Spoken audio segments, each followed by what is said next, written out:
நாங்க இன்னைக்கு வந்து Spiderman brand new day பிஎன்டிஏ BNT ஆமா முண்ட படம் சொன்னதே அவன் தான் பிஎன்டி படம்னு அதை நான் வந்து பாக்குற முன்னாடி சொன்னேன். நான் எனக்கு ஆக்சுவலா இன்ட்ரெஸ்டே இல்ல. என்கேம்க்கு அப்புறமா ஒரு மார்வல் படமும் பாக்குறதுக்கு இன்ட்ரெஸ்டே இல்ல. ஆனா இது வந்து நல்லா இருந்துச்சு, ரொம்ப ஆஹா ஓஹோன்னு இல்ல, நல்லா இருந்துச்சுன்னு சொல்றேன். நான் வந்து இது வரைக்கும் ஆக்சுவலா வந்து இப்ப ரீசெண்டா தான் ஏதாவது ரிவர்ஸ்ல பார்த்தேன். திடீர்னு மார்வல் கிரீனா அது வரலாம். அதனால எனக்கு ஸ்பைடர்மேன் பெருசா எக்ஸ்பெக்டேஷன்ஸ் இல்ல, நார்மலா தான் போய் பார்த்தேன். பட் ஆனா பால் சார் தினம் இல்ல இந்த மாதிரி இருந்துச்சு. ஓகே ஆக்சுவலா வந்து இது வந்து ஃபுல்லா ஸ்பைடர்மேன், நாங்களே முடிக்கல இன்னும். இது வரைக்கும் ஃபுல்லா ஸ்பைடர்மேன் பத்தி பார்த்த படம். இப்போ நம்ம வந்து பீட்டர் பார்க்கர் பத்தி பாக்குறோம். ஆக்சுவலா பீட்டர் பார்க்கர் கூட இல்ல, இது நம்மள பத்தின படம். எனக்கு பீட்டர் பார்க்கர் யாருனே தெரியாது. சோ ஆனா ரிவ்யூ படம் உங்களுக்கு வந்து படம் பார்த்தவங்களுக்கு தான் தெரியும். பீட்டர் படம் பிடிக்கலனா சாய் அபியங்கர் வந்து ஆலா கூவான்னு ஒரு பாட்டு போட்டிருப்பாரு.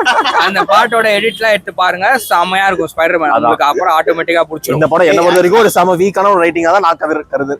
பொறுத்த வரைக்கும் படம் ஒரு டீசென்ட்டான படம், நான் ஒத்துக்கிறேன். நல்லா தான் இருந்துச்சு, ஜாலியா இருந்துச்சு. ஆனா படம் இவ்வளவு நேரமா நீங்க பேசுறீங்கடா, இவ்வளவு நேரம் பேசுறீங்கடா.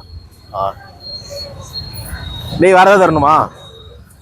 உன் அழுகுதான் வரணும். அழுகு படம் ஓகே, ஒரு தடவை பார்க்கலாம் அங்கிள், அந்த மாதிரியான படம் தான். ஆனா ஸ்டோரி செம வீக்கான படம். ஏன்னா ஜீன் கிரேயோட சரி ஓகே, ஜீன் கிரேயோட கேரக்டர் கொஞ்சம் வீக்கா இருந்துச்சு. ஆனா அவளுக்கு இன்னும் ஸ்கோப் இருக்குன்றதுனால அதை விட்டுறேன். நல்ல கேரக்டர் தான். ஆனா பனிஷர் வந்து நர்ஃப் பண்ணிட்டாங்க, ஹல்க் நர்ஃப் பண்ணிட்டாங்க. ஹல்க் நானும் ஒத்துக்கிறேன். ப்ரோமோட் பண்ணது ஃபுல்லா ஹல்க் வச்சு தான். ஆனா படத்துல ஒரு நிமிஷம் தான் வராது. அப்படின்னு எதிர்பார்த்தேன். இருக்கலே செம கடுப்பாதான். ஏன்னா நான் ஒரு ஹல்க் ஃபேன். கேமராமேன் பிஸியா இருக்காரு. நாய்ஸ் வருதுடி. ஹல்க் ஃபேன் நானு, அதனால எனக்கு வந்து ஹல்க் கேரக்டர் நர்ஃப் பண்ணது எனக்கு சுத்தமா பிடிக்கல. ஏன்னா ப்ரமோட் பண்ணது எல்லாமே ஹல்க் வச்சு தான். ரெண்டாவது பேனரையும் அது மார்க் ரஃப்லையும் ப்ரமோஷன்ஸ் கூடவே இல்லை. அதுவும் எனக்கு இன்னொரு கடுப்பு.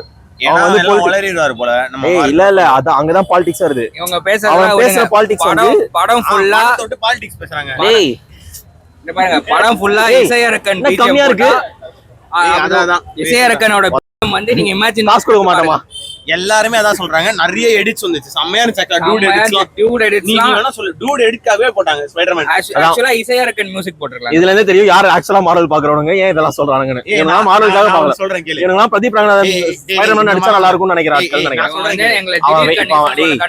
அங்க அவன் ஒருத்தன் என்ன பண்றான், அங்க கேமரா முன்னாடி ஜூஸ் எடுத்து வந்தான். ஓவராலா பார்த்தா எனக்கு வந்து படத்துல நிறைய கேரக்டர்ஸ் லவ் பண்ணிட்டாங்க. என்னோட ஃபேவரட் கேரக்டர்ஸ் அதுவும். அதனால எனக்கு ரொம்ப படம் ஒர்க் ஆகுதுன்னு நினைக்கிறேன். பிளஸ் கொஞ்சம் வீக்கான ரைட்டிங்கா தான் நான் பாக்குறேன்.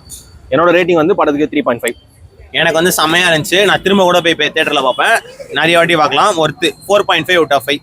0.5 ஏன்னா நடுவில் அங்கே இதாச்சு, ஹல்க்கு கொஞ்சம் இது பண்ணி விட்டாங்க. அதனாலதான் நான் வந்து 4.1 கொடுக்குறேன். கொடுக்குறேன் அதான் கொடுக்கண்டா. என்னடா 4 கொடுத்தா உங்க 2 பேருக்கு நடுவில் கொடுக்குற மாதிரி ஆயிடும். ஆனா எனக்கு படம் இப்போ நீ எங்க நடுவில் இல்லையா? 4.1 மேல இருக்குதா? 4.1 வந்து ஆக்சுவலா படம் ஒர்த்து தான், நீங்க போய் பார்க்கலாம். எனக்கு வந்து அந்த எமோஷனல் சீன்ஸ்லாம் ரொம்ப பிடிச்சிருந்தது. உங்களுக்கு வந்து ஒரு ஸ்பாயிலர் சொல்றேன், மைல்ஸ் மொரலஸா நடிக்க போறது பிரதீப் ரங்கநாதன் தான்.